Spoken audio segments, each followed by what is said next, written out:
Hi friends, happy Monday. I hope you're having a great day. I wanted to be outside again today because it's not too cold, it's not raining, and it's a great day. I hope you've been outside today.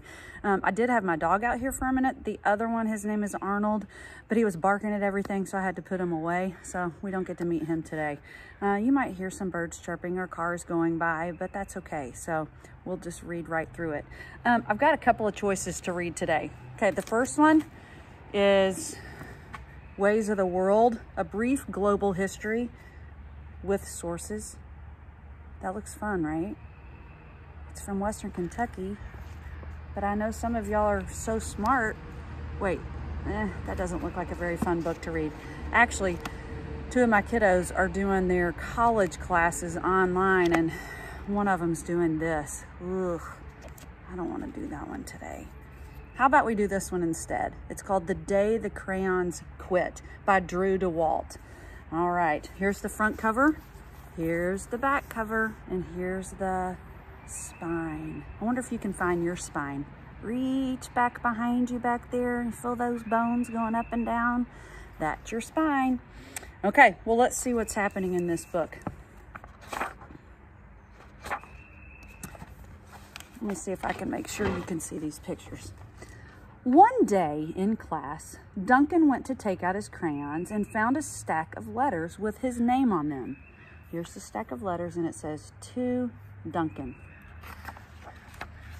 "Hey, Duncan, it's me, Red Crayon. We need to talk. You make me work harder than any of your other crayons. All year long, I wear myself out coloring fire engines and apples, strawberries, and everything else that's red. I even work on holidays. I have to color all the Santas at Christmas and all the hearts on Valentine's Day. I need a rest. Your overworked friend, Red Crayon." The Red Crayon sent Duncan a letter. "Dear Duncan, all right, listen. I love that I'm your favorite crayon for grapes, dragons, and wizards hats, but it makes me crazy that so much of my gorgeous color goes outside of the lines. If you don't start coloring inside the lines soon, I'm going to completely lose it. Your very neat friend, Purple Crayon." But that's a really cool dragon. So now he's got two letters. "Dear Duncan, I'm tired of being called light brown or dark tan because I am neither. I am beige and I am proud. I'm also tired of being second place to Mr. Brown Crayon. It's not fair that Brown gets all the bears, ponies, and puppies while the only things I get are turkey dinners, if I'm lucky, and wheat. And let's be honest, when was the last time you saw a kid excited about coloring wheat? Your beige friend, Beige Crayon." I think these crayons are a little upset. "Duncan, Gray Crayon here. You're killing me. I know you love elephants, and I know that elephants are gray, but that's a lot of space to color in all by myself. And don't even get me started on your rhinos, hippos, and humpback whales. You know how tired I am after handling one of those things? Such big animals. Baby penguins are gray, you know, so are very tiny rocks and pebbles. How about one of those once in a while to give me a break? Your very tired friend, Gray Crayon." He's been coloring all of that. "Dear Duncan, you color with me, but why? Most of the time, I'm the same color as the page you are using me on, white. If I didn't have a black outline, you wouldn't even know I was there. I'm not even in the rainbow. I'm only used to color snow or to fill an empty space between other things, and it leaves me feeling, well, empty. We need to talk. Your empty friend, White Crayon." This is a picture called White Cat in the Snow by Duncan. All you can see are the eyes and the nose and the whiskers. "Hi, Duncan. I hate being used to draw the outline of things that are colored in by other colors, all of which think they're brighter than me. It's not fair when you use me to draw a nice beach ball and then fill in the colors of the ball with all the other crayons. How about a black beach ball sometime? Is that too much to ask? Your friend, Black Crayon. Hey, there's a black beach ball. Not too bad. Dear Duncan, as Green Crayon, I am writing for 2 reasons. One is to say that I like my work. Loads of crocodiles, trees, dinosaurs, and frogs. I have no problems and wish to congratulate you on a very successful coloring things green career so far. The second reason I write is for my friends Yellow Crayon and Orange Crayon, who are no longer speaking to each other. Both crayons feel they should be the color of the sun. Please settle this soon because they're driving the rest of us crazy. Your happy friend, Green Crayon. So Green's not really upset. Dear Duncan, Yellow Crayon here. I need you to tell Orange Crayon that I am the color of the sun. I would tell him, but we are no longer speaking. And I can prove I'm the color of the sun too. Last Tuesday, you used me to color in the sun on your Happy Farm coloring book. In case you've forgotten, it's on page 7. You can't miss me. I'm shining down brilliantly on a field of yellow corn. Your pal and the true color of the sun, Yellow Crayon. Dear Duncan, I see Yellow Crayon already talked to you, the big whiner. Anyway, could you please tell Mr. Tattletale that he is not the color of the sun? I would, but we're no longer speaking. We both know I am clearly the color of the sun because on Thursday you used me to color the sun on both the Monkey Island and the Meet the Zookeeper pages in your Day at the Book coloring book. Orange, you glad I'm here? Your pal and the real color of the sun, Orange Crayon.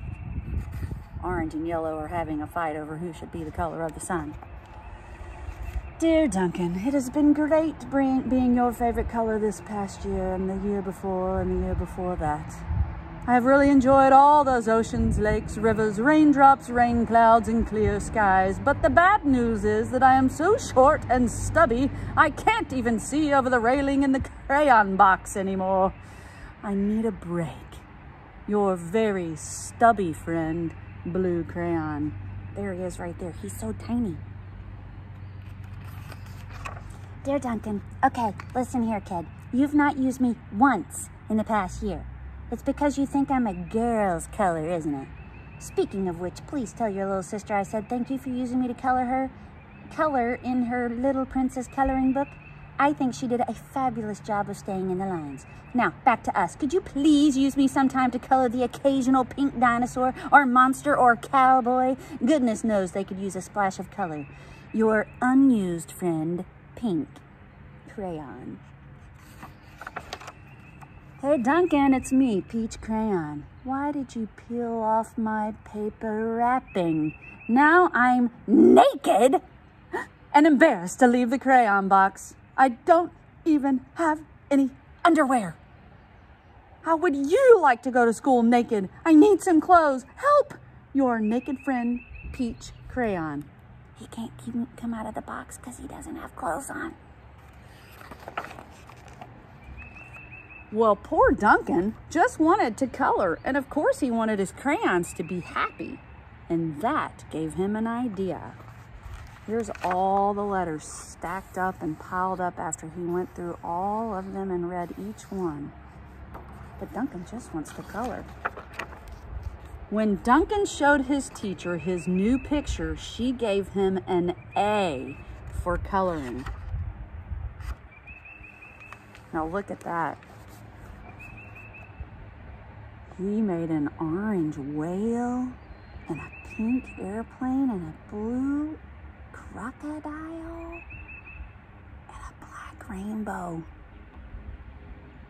He used all the colors and even helped some of those that were a little disappointed they weren't being used very much. And he used them in different ways. Good job, Duncan. I think there's one more page. I can't even turn it. And she gave him an A for creativity. Oh, I'm so glad that Duncan did not let those crayons quit working, and he figured out a way to be creative and let them all serve their purpose. That's a fun book. That was recommended by one of our friends from school. Don't forget, if you have one that you would like for me to read, if I've got it or if I can get to it, I'll try to read it for you. I have a whole stack of books in my office, which is where I usually do my videos, that I'm just going to go through a few at a time and see how many we can get through. Are you sure you don't want me to go back and read this one? Ways of the World, A Brief Global History. Looks really fun, right? You want me to explain the Industrial Revolution today? Yeah, I didn't think so. All right, here's our Bible verse. Be strong and do not give up, for your work will be rewarded. 2 Chronicles 15:7. Boys and girls, I hope you have a marvelous Monday. Get outside, enjoy this weather, splash in some puddles if mommy says it's okay. Don't do it if she says no, because there's a time for that. But I hope you have a great day. Thanks for watching today, and I'll see you next time, okay? Remember, I love you, your teachers love you, mommy and daddy love you, but who loves you most of all? God. Great job. See you later, friends.